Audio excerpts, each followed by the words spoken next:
All right, we are live. So this is the committee conference on the FY 2024 budget. And one of the first things that we want to talk about is the language that we have on the Medicare Advantage that we have in, and there's been some suggestion or concern that somehow VSEA and Vermont would end run whatever is negotiated for retirees. And so the SEA is concerned about how to write that language in such a way that it does not somehow what would be a bargaining entity. So if you would review with us and the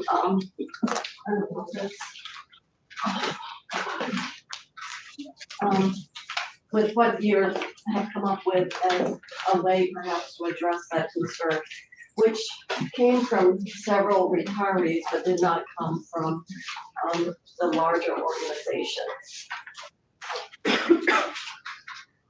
Okay, for the record, Damian Leonard, Legislative Counsel.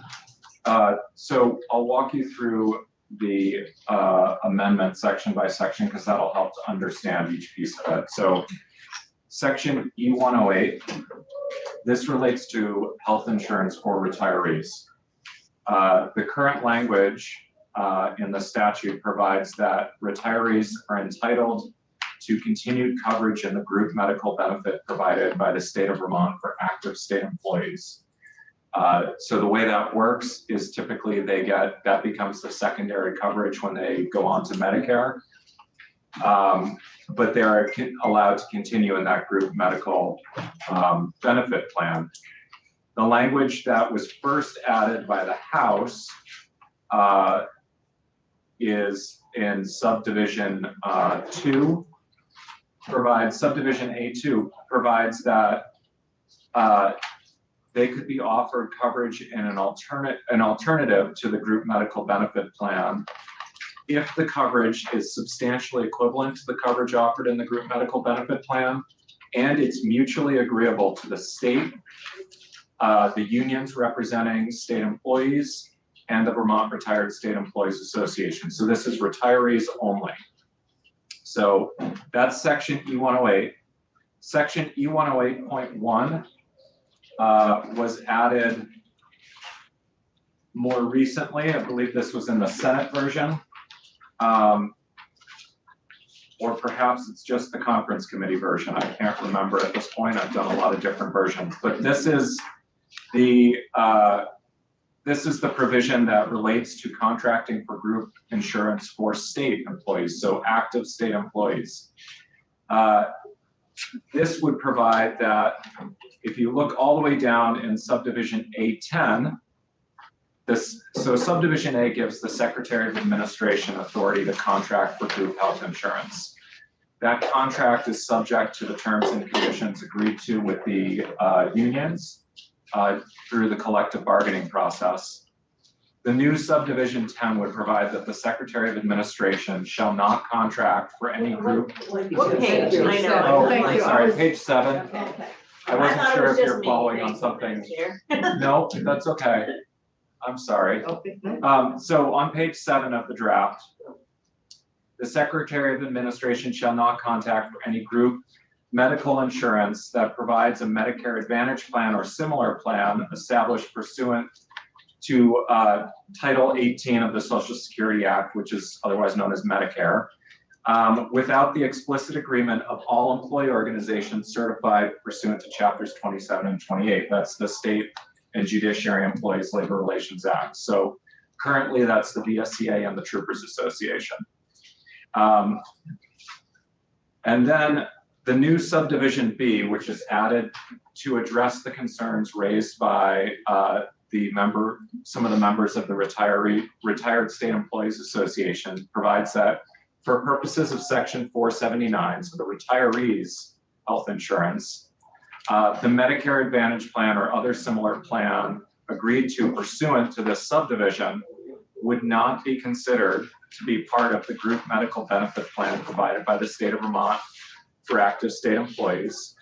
but it could be agreed to under the alternative approval process that we've provided in that section, which allows not only the unions in the state, or requires not only the unions in the state, but also the Retired State Employees Association to agree to the plan. So it'll bring, at this point, all 4 parties to the table, and they have to mutually agree to the plan. So this allows 2 parallel tracks, one where the active state employees could agree that Medicare eligible state employees, assuming it's permissible under the Medicare law, could agree to a plan where Medicare Advantage or something similar is offered to Medicare eligible state employees as part of the group health insurance plan. If this isn't permissible under Medicare, then it's not going to move forward anyway, but it offers that option, assuming it's permissible under federal law.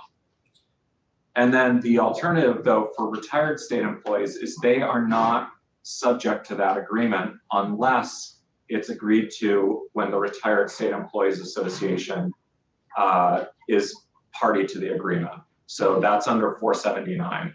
So you've got the 2 tracks, one for active state employees, one for retired state employees. So you do not have a situation where the retired state employees have not been at the table and are being given a group health benefit plan that includes Medicare Advantage without their having a say in it. Sections E108.2 and E108.3 on pages 8 through 11. What this prevents is, this prevents the state or the union from proposing the inclusion of Medicare Advantage or a similar plan at the last best offer stage of collective bargaining. This is, I think, a somewhat unlikely possibility because you'd have to have a pretty long strategy to get there, and you're running the risk because at last best offer, it's both parties put a full package in, and the arbitrator or the labor board can only pick one package or the other. They can't pick and choose pieces. That said, this prevents any sort of instance where the parties haven't previously agreed to include Medicare Advantage. It prevents a party at that stage from including that in their last best offer as sort of a surprise to the other party. So what would have to happen here is the state and the union would have to agree ahead of time to put this on the table and have to agree to include it in the contract for it to move forward. And there would also have to be agreement under the contracting language in 631 to allow the Secretary of Administration to agree. So there's sort of a double check for active state employees, and then for retired state employees, there's a veto for both unions, the state, and the Retired State Employees Association if there's a proposal. So at all stages, any party can say no, and it doesn't move forward.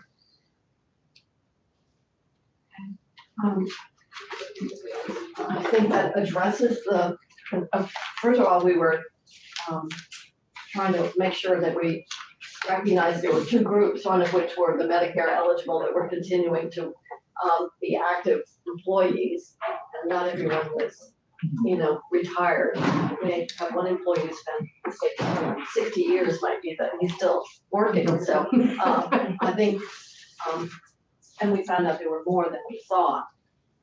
So I'm going to, unless there are further questions, we've got this. I'm going to ask if we had a chance to have this revised language reviewed by the Treasurer's Office, Human Resources, and has the retired group and the ACA see this language. So I have sent it to all of them. I just got an email from the Treasurer's Office asking to discuss some questions that they have. So I'll do that as soon as we're finished here. I was just speaking to the BSEA about it. I know the Retired State Employees lobbyist has also received the language. I've not heard from Human Resources at this point. Of course, I can't speak for any of the organizations as to whether they approve of the language. Well, unless there's further discussion here, maybe the next step is we'll just hold this pending, sign off or identification of somebody's got an issue with what, is being modified here. And, we'll come back to it at the end. Obviously, we want to make sure that we're making it clear, and there seems to be concern that somehow the state or the SEA might agree to something and it would have an adverse impact on the employees who are retired and so forth. So, don't want to add to that anxiety. So if we can just. Don't want to misstep. We've come this far with this process, so I agree. All right, so a few more minutes on it before we sign off. That's really helpful. Thank you, Okay. Damon. If you can, at some point, just give us a smoke signal, yes or no, or it needs to change in some way. Sure, I'll reach out to the treasurer's office as soon as I finish here, and then, I'm still waiting to hear from the administration, but hopefully, they'll have a chance. We're reviewing it. This came in at 11:09. We've spent Understood. a fair amount of time looking at it. We had some questions. We've been in touch with the treasurer's office, so we're all trying to circle around and figure out. Understood. All right, thank you very much, Dan. Great, thank you. The other language that we had was the PCD. Correct. I just instructed Mr. O'Grady to come back with the updated language, so he's gone up to do that. And he'll be coming around the corner in a minute. And I think we've come to a place where we've all, I think, come to an agreement, but I welcome the opportunity for him to walk through it and why.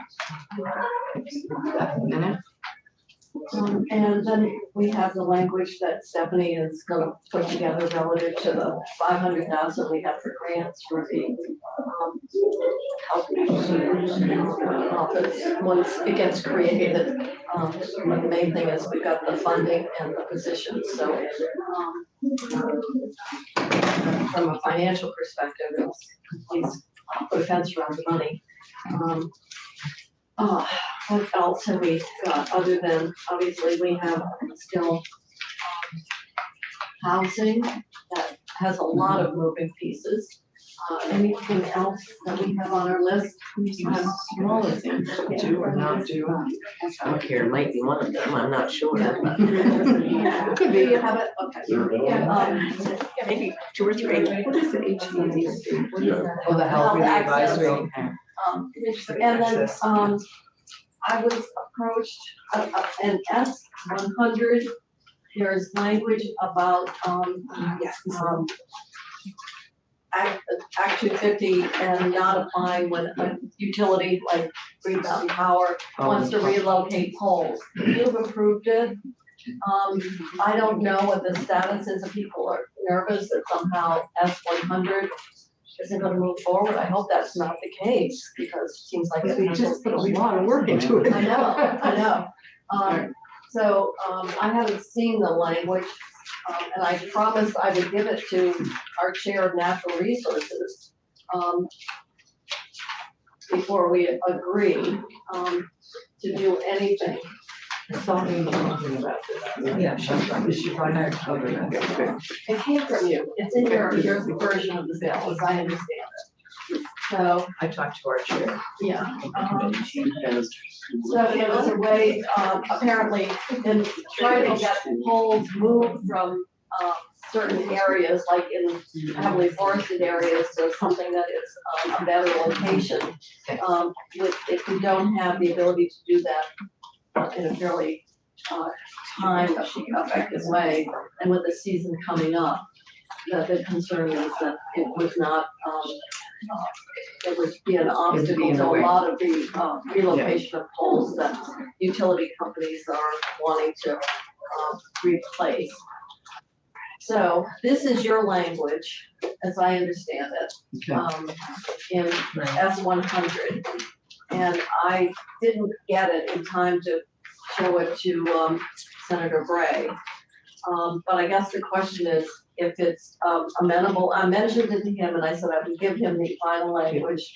Yeah. And now that I have it, we'll get just confirmation. My question is, to the other conferees, is this something that we would agree to, put in the budget? My So, vice chair has had the conversation on this. And we had the conversation, where's it coming from? Right, and I talked to the chair of Environment and Energy. So if you want to check with Fine. Senator Bray, then we would be We're, fine with. okay, all right. Well, I can't get out to give it to Senator. We could maybe ask. We'll get out in a second to ask, how's that? Where? I would love to, and he'll be in finance. Yeah, do you want me to grab another room in here? Yeah, just give him this and say, this is the language that I already had said that I would share with him before, he would add, but he's aware that there is a request to it. Thank you very much. This is fine now, right? Yeah, reverse to reverse. Was that by the house, I believe, right? This is done. This So, is finished. Yeah, we just did This is in development. So I don't think it was in the House, Senate version, that's my understanding. What else should we have on our list? Council on housing language that, has some updates requested, but we have to say it. Now that they have the executive order. All right, so the next is when we have the Lund language, the update. We have the, We do, we have the okay. fix and then it was maybe a problem and then it was fine. And the Well, tennis match continues, I'm I looking don't at know. Grady. I thought there was So a the fine. language will be the language that was presented on May 8th rather than yesterday, 9th. Okay, I'm just gonna gather that, is this the new one or No, something this is the different? different Okay.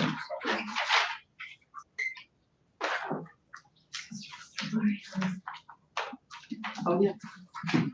This is important. On the back page, in the budget that we passed, there was reference to the council on housing and homelessness that the governor was creating by executive order. And we were told that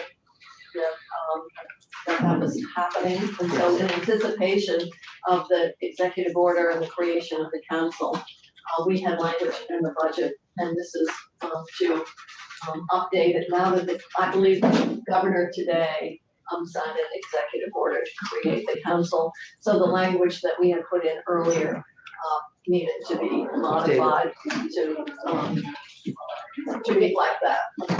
And to reflect that, the way we drafted it would be that we were making a directive to the council that's not. And they didn't care for that. Yes. I guess there's something like separation of powers. There is. We're gonna instruct the governor. But you're still encouraging the council. Get encouraged, is that, okay.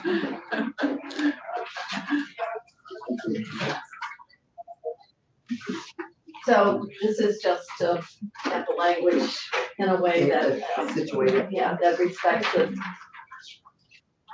divisions. division of power here.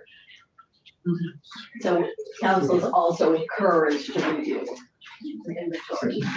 So this is replacement to something that we have in the Senate passed version.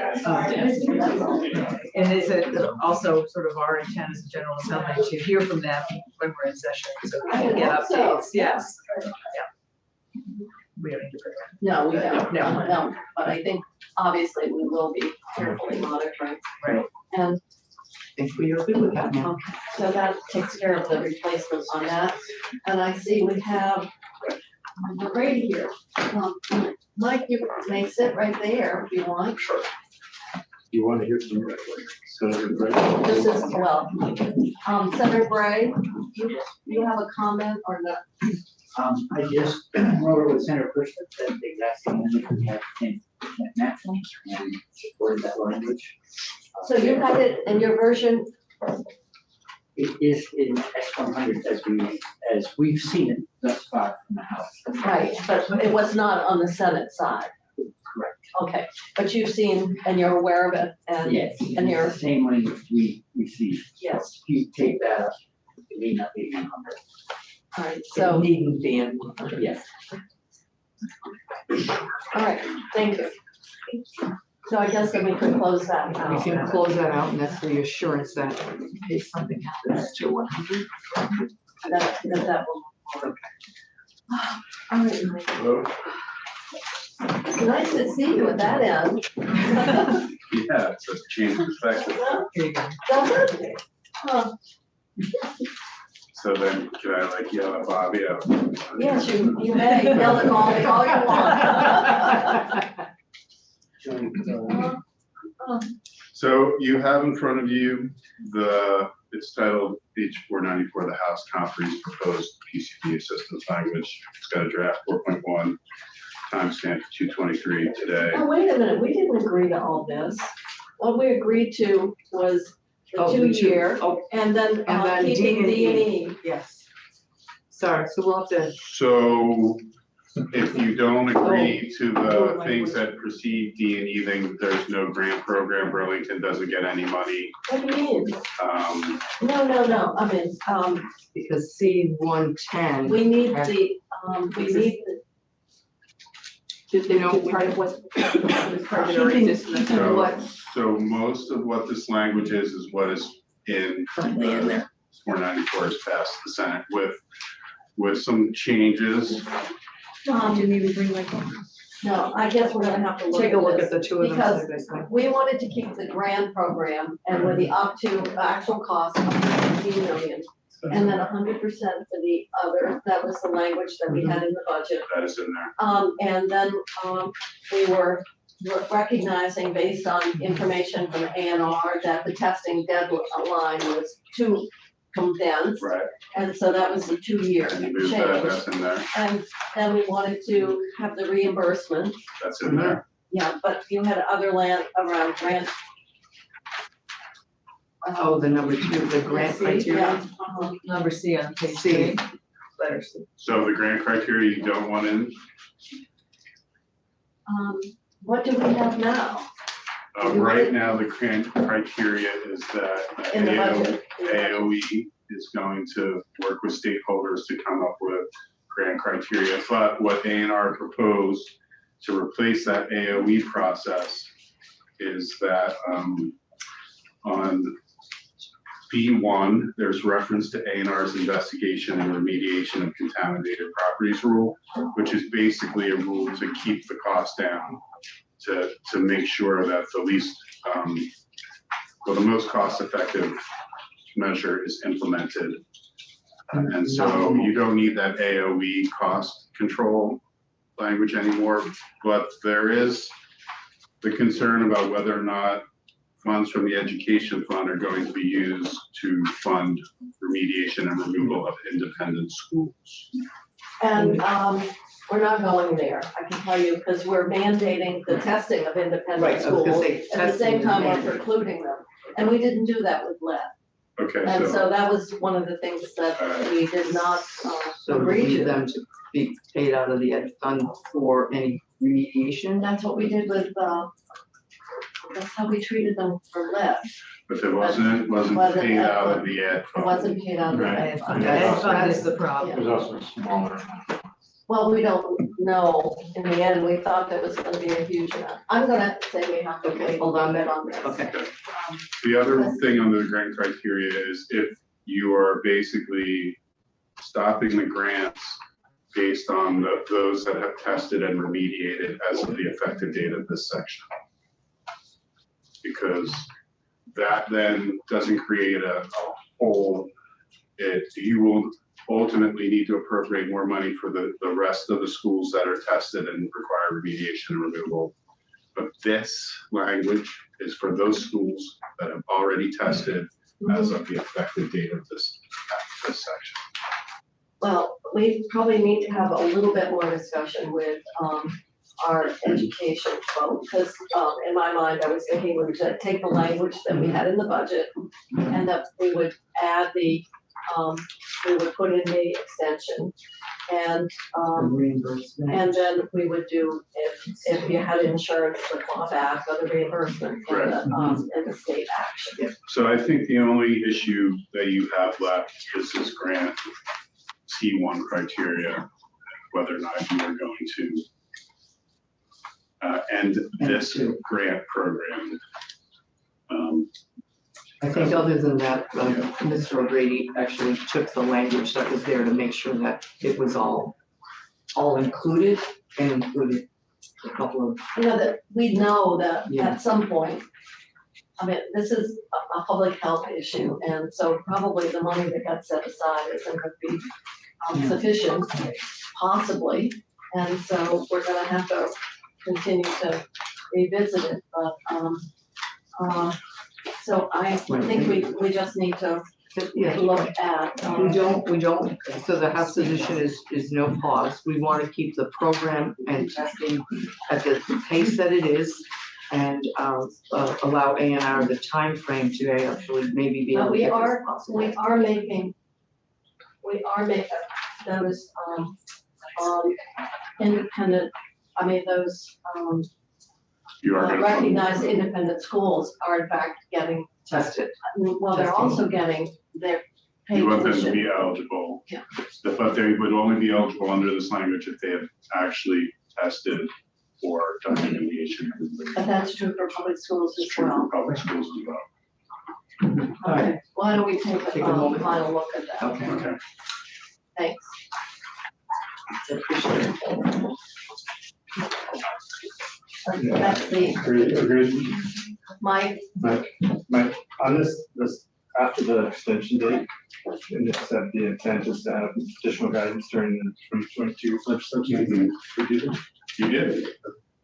The agency came up with a whole kind of protocol for doing it.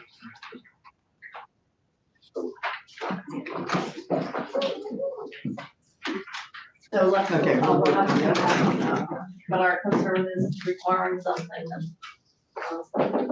and, but many of them are, in fact, functioning as our college institutions. Five independent. Okay, we'll have to. Do you want to take it back to the health equity, just see if the draft is, I did a very quick draft that to see if it meets. I think we need a little bit more.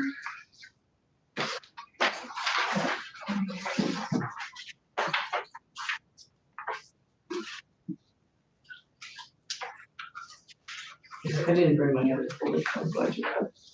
So the $500,000 for community grants is in the agency of administration. Yes. In the list.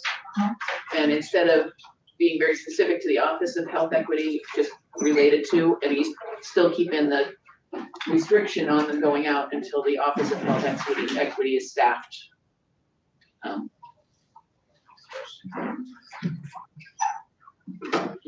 And then down in section E100.1, where you're having the report back on the home, where the home for the Office of Health Equity is, adding a recommendation on how community grants should be administered. Will that address the, Problem that we have right now. yes.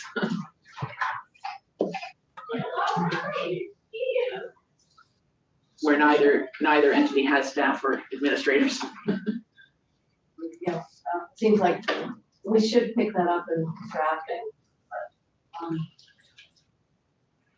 So, 500,000, we're getting made, just leave it. The 500,000 is already appropriated to AOA. For community grants related to health equity. That's what the 500 would be for. Yeah. And then they don't go out I know, until, so yeah. for community grants related to health equity, you wanna add that? That's what I have after the struck language. It looks like it's all struck. Yeah. Sorry. Related to health equity. Yeah, Oh, this is all the right. same problem when I first read it. We're speaking to the content of the grants as opposed to who is issuing them. Yes, yeah, okay, but I didn't see the line, I thought everything grayed out, all right. I think that should probably take care of the dilemma that we've got until we get that organizational, decision made. My main concern is that we allocate the money, so that we have it available.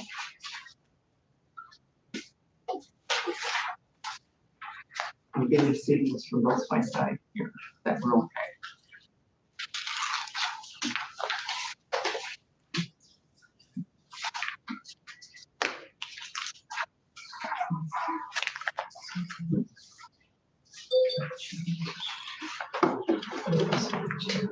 Could do it.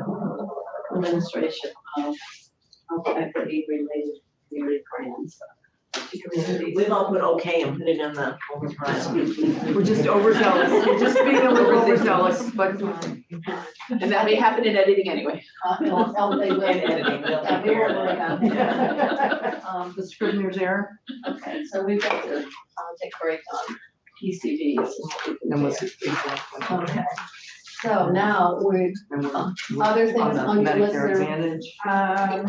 That, I think there's just, that was sick, the last of that. that we've tried to get. Corrections, please, that language. Oh, we do have justice reinvestment and the branch positions. So those are just technical corrections we made in the Oh, drafting. right, So okay.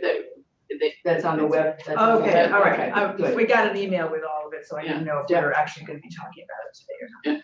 just for your awareness, but they're, Oh, okay. yeah, they're not substantive, they're the same entity, the same issues, they're just updated Okay. drafting versions of them. Okay. And then the only other thing that we had sort of out on our list, and that was the differential in reimbursement on primary care between Yes. the independent price and the QHCs. And I think we've found a way to get both groups of primary care providers together, 10%.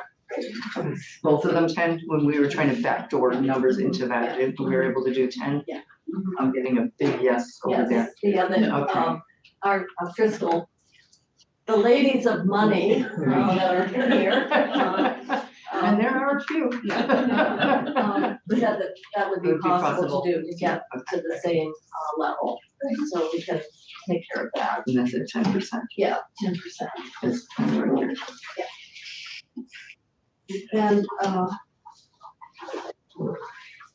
I think then we're down to Holding for these two. yeah, back. which are more just technical, I think. Yes. That we can get cleaned up between now and when we. I'll be, I've got I'm one. blowing it up, okay. Oh, The back side of this was this was already there, that was just taking it out of the page, okay, I think so. okay, just wanna make sure. So we're done. And everybody, we're done, so. And then there were 3.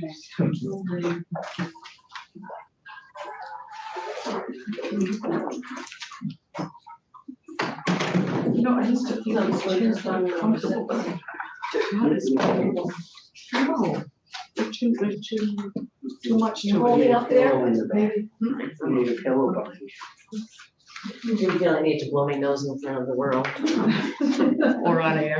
Are we live? Yeah, we're live, that's how it happens, but, okay. All right, You heard all so, that. I guess everybody in the room is here, but, we've been, trying to get all the moving pieces as it relates to housing, and there are a tremendous number of moving pieces, in the budget. I think we've spent a lot of time on what we're doing to build capacity. But the concern is, what we have in place as we, in March, the federally funded program, that provided for, millions of dollars worth of emergency housing, a lot of it in motel rooms. That money, was gone, that program shut down. And so now we're in a position of how we are, transitioning into the new environment. And so I know that staff have been spending a lot of time. It's been really hard to keep all the moving pieces together. When we did the budget in the Senate, we tried to identify all the kind of housing so you could see it, because people think of it's hard to keep track. We struggle keeping track. So hopefully at this point, there have been sufficient documents developed to give us that comprehensive view, and understand you have a proposal that you would like to present to us. We do, the House has a proposal to present to you, and to others. We've been working hard, especially Representative Wood and many others that have been involved. And I cannot thank her and the others enough, and everybody to have put their collective mind to this problem once again. And we're going to let Representative Wood present this section. We have copies here of the summary that we've done, but I need the copies of language. Yeah, thank you.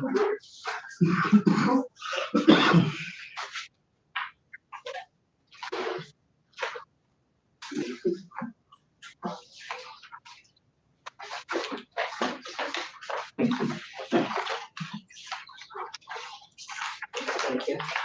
You're welcome. So, thank you, Madam Chair. We know lots of things, and we don't know lots of things. That's really the truth of the matter. But what we do know right now. Donald Rumsfeld, there you go. I know. They're the unknown. I'm hearing the Donald Rumsfeld now. Haiku by Representative Wood. Yeah. Okay. No, you Yeah, are. I know, I know, I'm just kidding.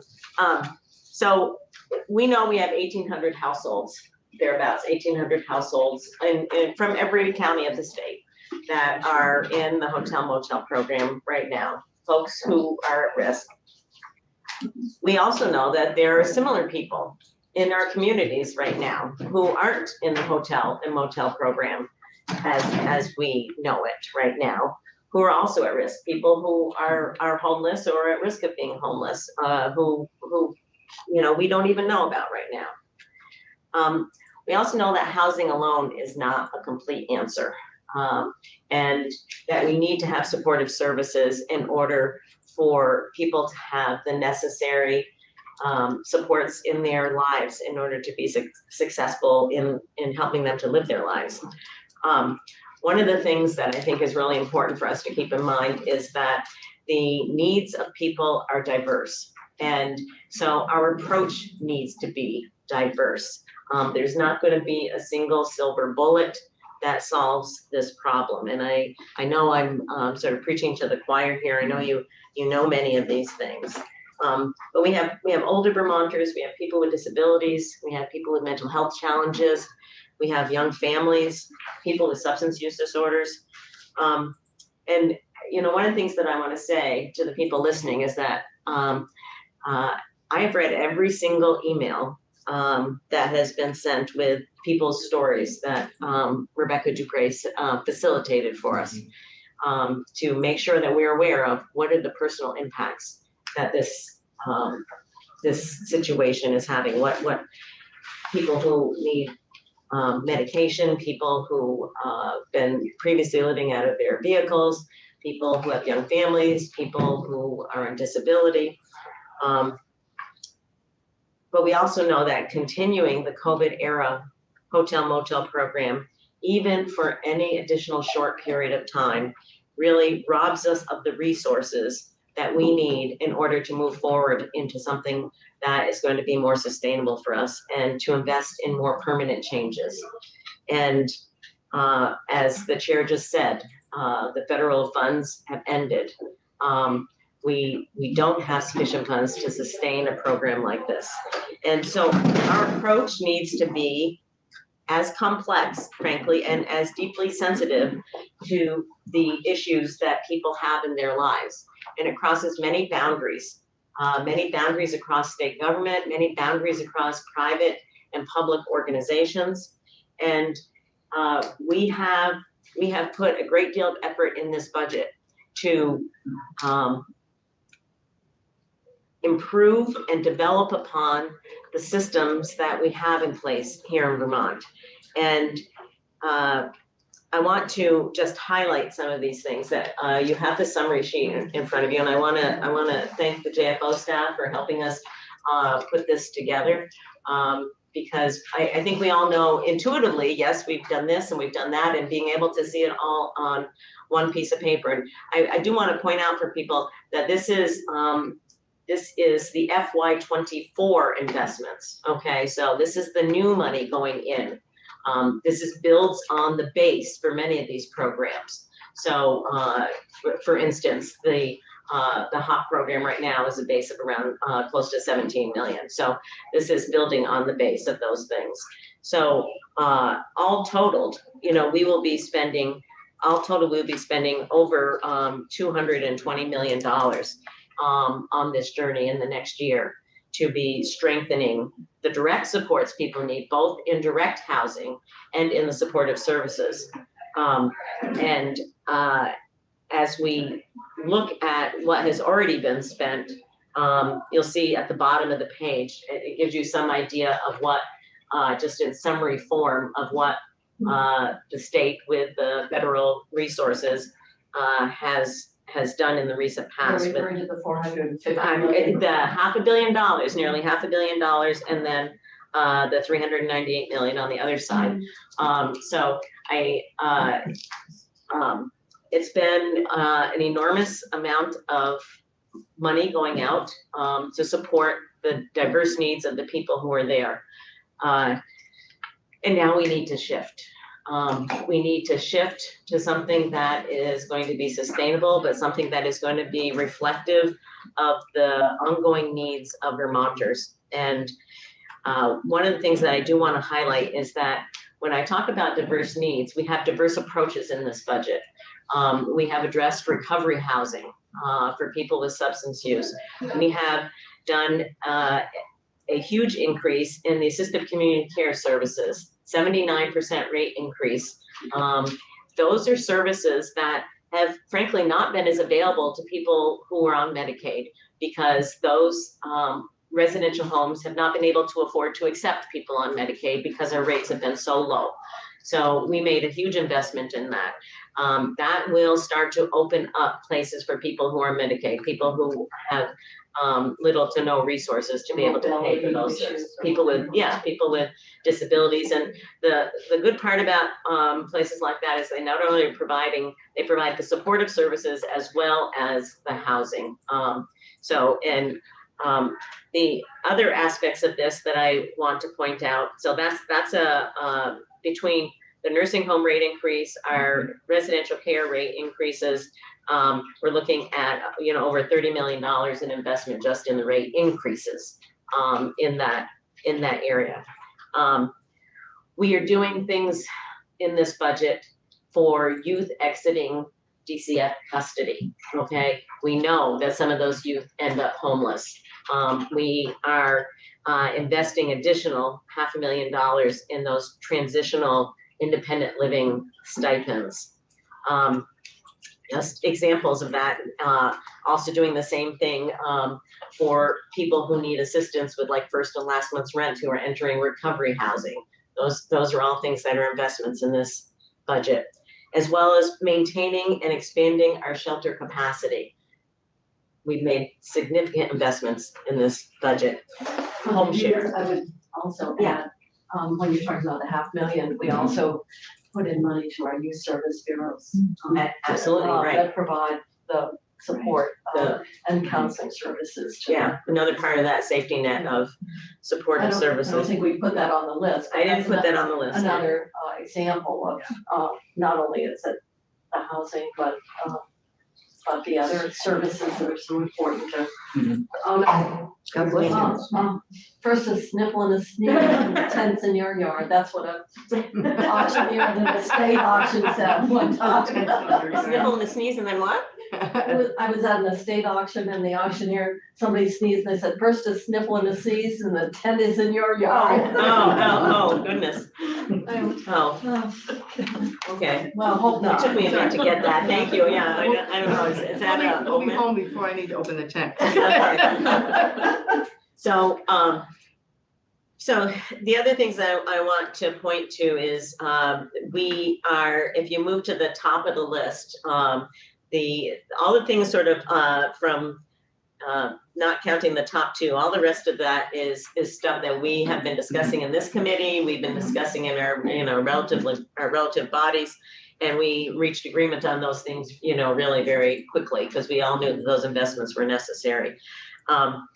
As we have been working over the last couple of weeks with the administration, we've identified an additional $10 million and an additional $2.5 million to go directly to the HOP program, Housing Opportunity Program. And that $10 million, I would like to now refer to the language that we have. So the language is putting forth a couple of things that I think are critical in understanding if we will have successful results here. The first being that it utilizes the resources available to all of us in state government, between state agencies. And it really calls at the people at the top of those agencies to be involved in this process. We know that people working on the ground have been working extraordinarily hard. People who've been working in the housing programs, people who've been working in the community action agencies, people who've been working in the DCF field offices and in the DCF central office have been working incredibly hard to assist individuals to the best of their abilities. And we need the people at the top of state government to be just as involved in that. And so we are talking about really identifying what this additional $10 million will be utilized for. One of the things that I want to point out, because we know that we have people exiting the motel program at the end of this month. So the language here enables the funding to be used both in FY23 and carried forward into FY24. And I think that's an important thing to note for those people who are listening, who know that they're people ending the hotel motel program at the end of this month, and then another group at July 1st. So the Housing Opportunity Program and all of our community partners, and it you know, this is probably not even an exhaustive list, but we talk about the community action agencies, the DAs and SSAs, the homeless shelters, the healthcare providers like the FQHCs that we've been talking about, health networks, the community health teams, youth service agencies, willing civic and religious community organizations. This is the resources here are going to be, you know, put out in the community to help this net of people out there who are trying to help both the formal and the informal services. The Agency of Human Services is being instructed to transition the coordinated care housing resource teams into existing regional teams. And I think that one of the things that we have learned during COVID is that it does take cross-agency work in order to solve some of these complex issues. The field directors, the Agency of Human Services has field directors that, honestly, this is what their role is. This is what they were created for many years ago, and that's to bring at the local level all of the local resources together with all of the state resources and be the point people leading this collaborative work. So we are proposing to make $10 million available via the Department for Children and Families, and as I said, to be made available starting in FY23 and carried forward into 24. And one of the things that has been brought up as a concern, and I share the concern, having fielded a number of calls from various providers, and that is the ability of DCF to get money out to community providers as quickly as possible. Contracting and granting has been an enormous issue at DCF and getting that money out into timely ways. So I'm you know, grateful that we have Commissioner Gresham here and other people listening, that we need to do whatever we can do to make sure that that money is moved out as quickly as possible. So I'm wanting to go on the record to say that, because we've heard from community agencies that there are people out there standing up and I'm not going to say ready, but they're out there and they know that their services are going to be needed. They're starting to pull together people, and we need to make sure that we are there to support them. And I want to say that for the HOP programs as well. You know, we just need to do whatever it takes to get those grants out as soon as possible. And I'm talking about also the new money that we are appropriating in this budget for those supportive services.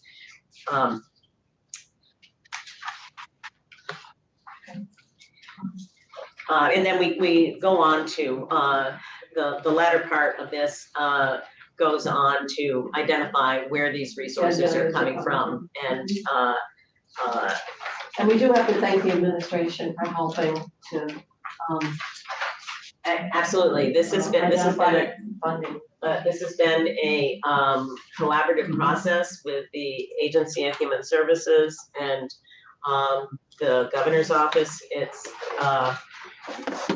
I think that it is important to note that the agency is working on a I guess what I would call an emergency response for a sheltered landing for people who utilizing the intake process that is already in existence, the coordinated intake process that all of the housing providers use and that DCF uses to identify the people at highest risk, to make plans for them to have some alternative shelter. So that, Madam Chair, is our proposal for your consideration, and happy to answer any questions. Oh, and we have, I'm sorry, Jen, I didn't see you here. Jen Carby drafted this language for us, yes. Thank you, Jen. I did, Okay. Yeah. Yes, you did. Just be for sure that was. Yes. Yes. The question was, did I mention the extra 2.5 for HOP? And HOP has actually a lot of additional money in this, and as I said, that's going to be with these additions going to be over $20 million. And the uses of that HOP funding is pretty flexible and covers quite a range. We actually even give examples in this suggested language. I think that is one of the things we were talking about.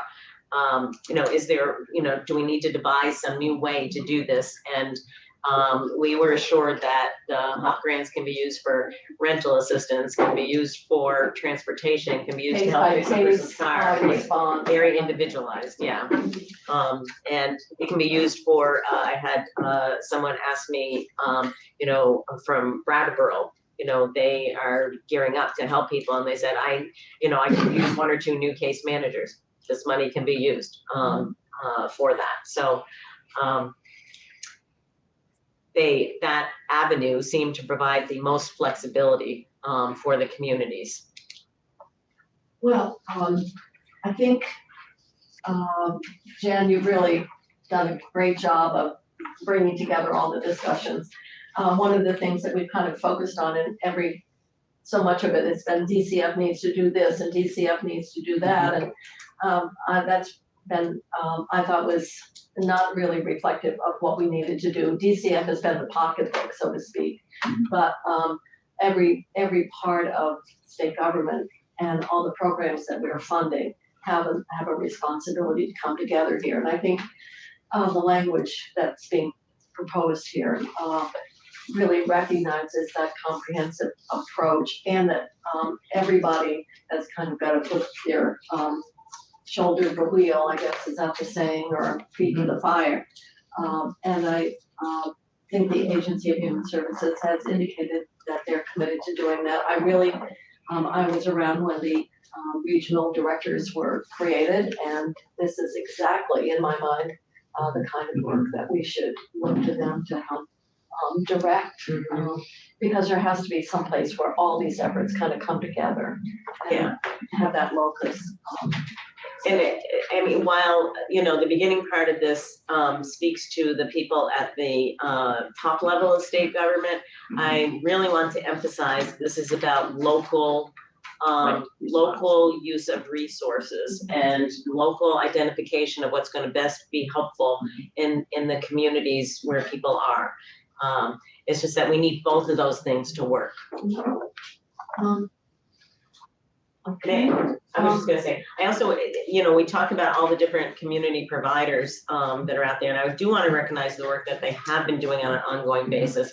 But I also wanna say that we do have people living in the hotel and motel programs who have been approved for other services, like Choices for Care, or like the Developmental Disabilities Waiver, and, or CRT services on the mental health side, and, we, can do better.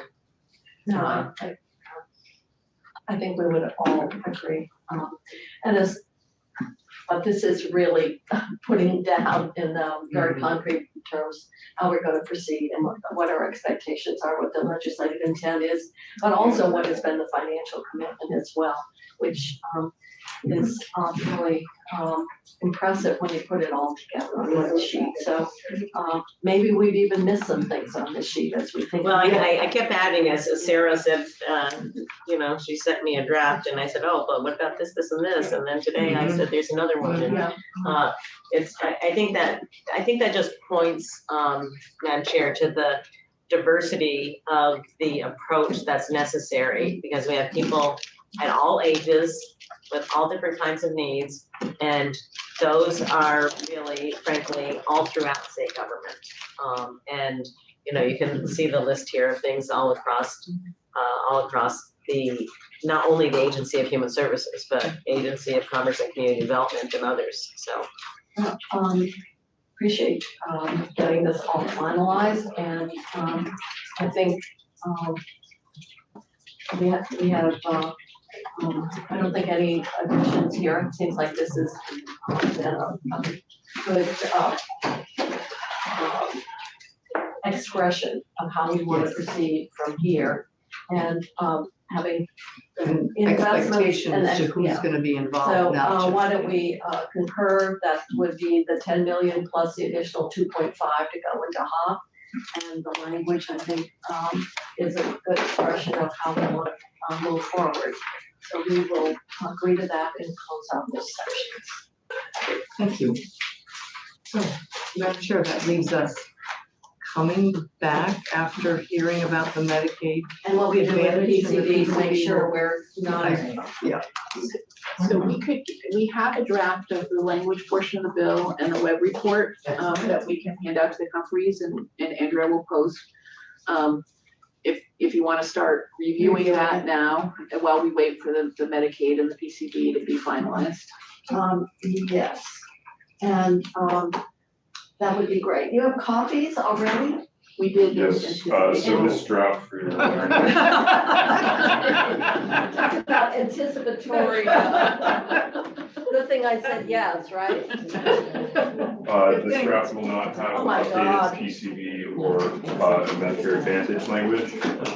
It's 240 pages. That sounds like last year. Wait, let me be positive that 490.52 is not on here. No, we passed that out. Yes, thank you. That would have been another 56 And- pages. For your awareness, also does not have the numbers section, so. Yeah, the So web we're all- report, this is just the language, and Just the the web report is, Oh my gosh. What you have is Here's just the the web web report that changes anything There we go. since That's the just governor the proposed. So there Everything was, else- so there I was, believe this is the changes only. and they're not a lot to the base, they're certainly Yeah. moving 4 to 5% Yeah. or When you do- provider I don't or. have to change it. And then we did, this would also reflect what we did on recovery housing, because we moved that into the base, so that would be Yeah. here. as And even well. in the back of that web report document, you have the one-time moving pieces. So there are a couple of changes that you discussed just now that Are not will in. be included in there. And also it hasn't, that version did not go through editing yet. okay, so this is for But us. it gives you the head start on reviewing, making sure that you're seeing the things you expect to see in there. Hopefully. All right, so, Do you think we eat home at dinner, tonight at home, or? no, I think my asparagus is gonna be another 2 feet tall by the time we get back to it. I'm gonna suggest then, until we really, unless we have nothing further that we have on our list. Do not. And I Other think, than- so I'm going to suggest we adjourn.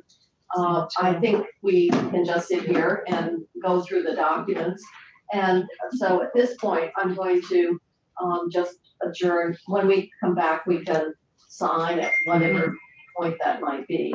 Feels And, like we're there. but I don't think we need to be in session while we review documents. We might even wanna go off and have some quiet space, Right. to do that. And So I'm you going can, to, take your little post-it things, cause no so I'm one's going looking to, into or. adjourn for now.